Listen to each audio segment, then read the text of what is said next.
Welcome to America News.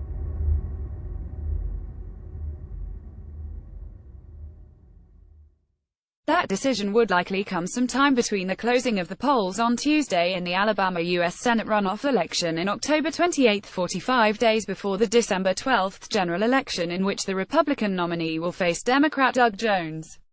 The anticipated findings of the Alabama Ethics Commission on that complaint hang over Strange and the Alabama Republican Party like the sword of Damocles, making him a much weaker potential general election candidate against Democrat Doug Jones than his opponent in Tuesday's Republican runoff election, Judge Roy Moore.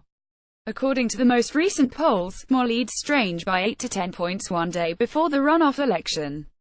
The Alabama Secretary of State's office filed a campaign law violation complaint against Senator Luther Strange in April, but the Alabama Ethics Commission did not act on that complaint in either its June or August meetings. Breitbart News reported earlier this month we had some potential concerns with Senator Strange's filings from the time he was Attorney General. That was from his annual report from the year 2016, Alabama Secretary of State John Merrill told Breitbart News in an exclusive interview on Wednesday. Senator Strange and his team believe that federal law preempts contributions to his Alabama principal campaign committee for Attorney General. With that said, it's important to understand we have a responsibility to follow the law, Merrill said. Though the money involved in Secretary of State Merrill's complaint against Strange is small, Strange moved a little more than $1,400 from his U.S. Senate campaign committee to his state Attorney General campaign committee. The actions appear to be a clear violation of Alabama statutes, which prohibit any such transfer in excess of $1,000.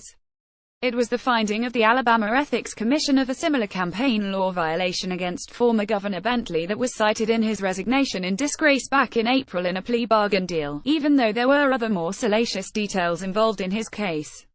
On April 5, the Alabama Ethics Commission found probable cause that Governor Robert Bentley committed violations of both the Alabama Ethics and the Fair Campaign Practices Act, the commission said in a press release. We have referred those matters to the Montgomery County District Attorney for further consideration and possible prosecution, the press release added. Of great concern to Strange and Alabama Republicans is the fact that, under Alabama law, violations of these campaign finance laws are classified as felonies. The next meeting of the Alabama Ethics Commission is scheduled for October 4, by which time either Judge Roy Moore or Strange will be the Republican nominee facing Democrat Doug Jones in the December 12 general election. Should Judge Roy Moore be the Republican nominee, the findings of the Alabama Ethics Commission will have no impact on the outcome of that December 12 election.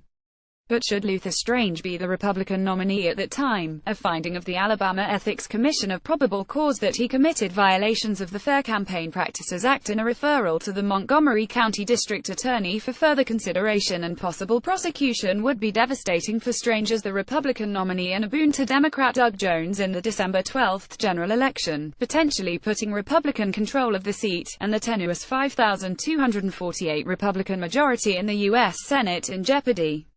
No one expects that Strange would ultimately serve time if he were to be ultimately convicted of violating Alabama campaign law. Probation and a slap on the wrist would be the most likely outcome, but the Alabama Ethics Commission would be acting under its legal authority and following the letter of the law if it concluded that Strange, in fact, violated Alabama campaign finance law. The politicized nature of such a finding would not be in the actual finding itself but in the timing of the public release of the finding. Under its rules, the Alabama Ethics Commission does not release findings related to a candidate for political office within 45 days of an election in which an individual who is the subject of a complaint is a candidate. According to the Alabama Ethics Commission website, upon investigation, a complaint may be closed because the Ethics Commission does not have jurisdiction regarding the alleged wrongdoing or the statute of limitations has expired. Dismissed due to lack of evidence to support the complaint. Presented to Commission for determination of probable cause. Though the Alabama Ethics Commission has made no public comment about the current status of the Secretary of State's ethics complaint against Strange, it has almost certainly been presented to the Commission for determination of probable cause. Sources tell Breitbart News that 3 of the current 5 commissioners, Jerry Fielding, Frank Ellis, and Charles Montgomery, have turned the Ethics Commission into a highly partisan political operation. The remaining 2 commissioners are in the minority and, in effect, out of the decision-making loop. The Ethics Commission failed to take the matter up at its June 7 meeting, which was 68 days before the August 15 Republican U.S. Senate primary election in which Strange was one of 3 candidates. It also failed to take the complaint up at its August 16 meeting, which was 41 days before the September 26 Republican U.S. Senate runoff election between Strange and Judge Roy Moore. The next scheduled meeting of the Alabama Ethics Commission is October 4, which is a full 69 days before the December 12 general election between the Republican nominee and Democrat Doug Jones.